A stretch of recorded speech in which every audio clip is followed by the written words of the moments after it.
Hey, what's good? It's Cadillaktrackz. This is quick tip number 65. Today's quick tip is a quick tip. It's just about using the cut by function inside of Fruity Loops. This is another thing that I didn't know for a long time. I actually didn't know it till I watched that Metro Boomin tutorial on YouTube. But it's using the cut by function. It's a function that I used to always see it, but I didn't know what it does. And so the quick tip today is just explaining it to everybody that it's just like I used to be.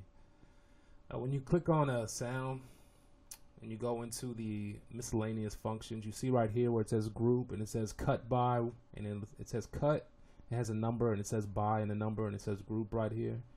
I'm just going to give you an example. Sometimes you might have a 808 going, and the 808's going for a little while, and all of a sudden it's about to transition into a chorus or a bridge, or it's about to transition, and the 808's going to go away and another bass is going to come in, you know, a different bass, like a synth bass. Let's say you have the 808 going and the synth bass is about to drop.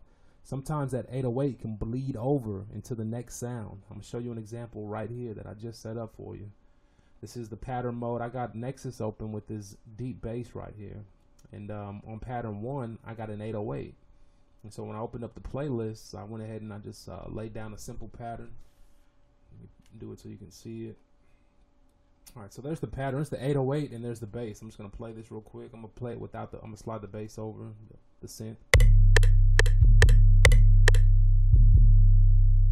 Now notice that the bass stops right here at 3, but it keeps ringing all the way over here. And this is where I'm going to put my synth bass in, right after that 808. So it's going to bleed over all over my synth bass.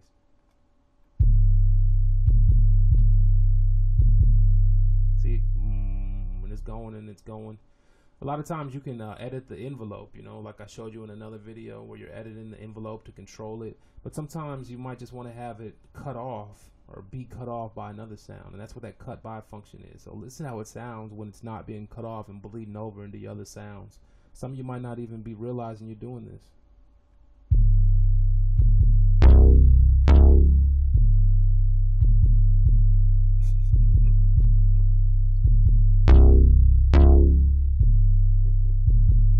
That's funny.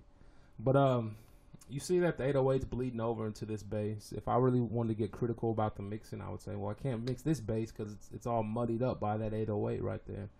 And those actually kind of sound decent, but you see what I'm saying? And the way we can stop that is by using the cut by function. All you got to do is go to the sound.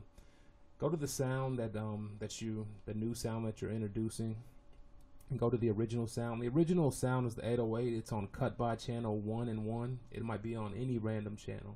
What you want to do is you want to link these two sounds to the same cut by group. So I'm going to put this one right here. You can see it's on 2. I'm going to shut it down to 1. And now they're on the same group. They're all on 1. This is on 1 and the 808 right here is on 1. So when I play them, they're going to cut each other off, meaning that when I play this pattern 2, it's going to cut off pattern 1. And I'll just go ahead and let you hear how it sounds, see if you can notice it.